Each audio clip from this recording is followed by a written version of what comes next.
I think there's an undercurrent of shift in how we view what sort of planning is suitable for Jakarta. It tends to be a top-down, so we try to do things differently by introducing a more bottom-up and participatory approach to planning.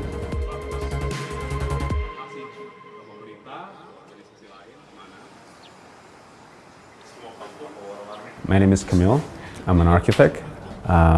I run a studio called Paul, and I also coordinate an architecture group called Architecture Sans Frontières Indonesia, or ASFID.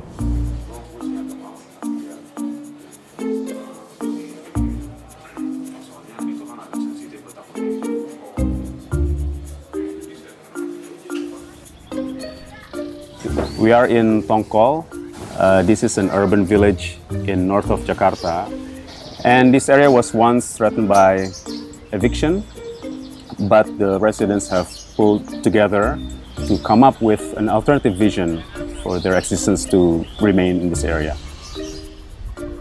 So the pilot house is actually a manifestation of that common vision of what this kampung could be like.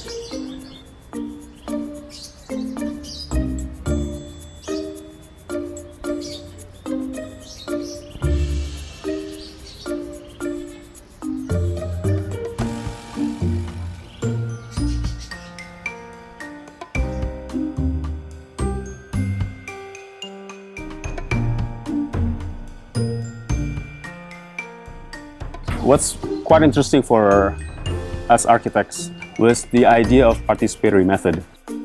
We come up with the skeleton of the design. The input of the residents actually broke some of the assumptions that we had when we came here in the beginning. So this is the ground floor, and just right in the back there is the kitchen. We had to come up with a solution of how to divide up this space. What are the rooms that can be shared? What are the rooms that has to be private? And it was quite interesting that all the houses here wanted to have private kitchen. Kitchen seems to be something that is quite central in their daily activities. But toilets, for example, and the stairs and the thoroughfares, they all can be shared. And this is quite different from how we work normally in a private sector, with architects working in the back, talking to the client and then come up with the design by themselves and representing it back.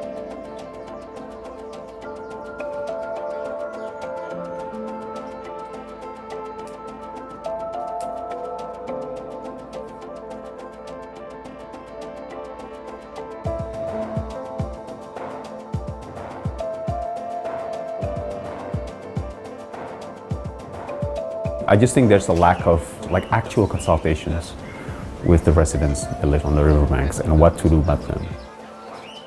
The case of Kampung Tongkol compared to the case of Kampung Kunir, they're a similar case. The difference is that one has already been demolished, the other has not. Before they were evicted, Kunir was a mature neighborhood. It was quite pleasant to be in because the residents there somehow have this affinity towards greening their own kampung.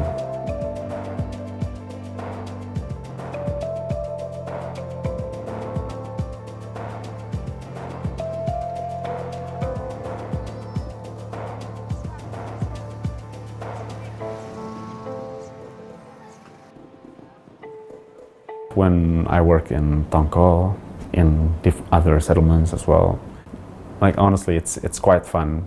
It's not a sad story. You don't feel like you're helping them in a sense that you've got power and you help these poor people. It's not about building architecture, just that. It feels like you're working with people and you figure out ways on how to work with them.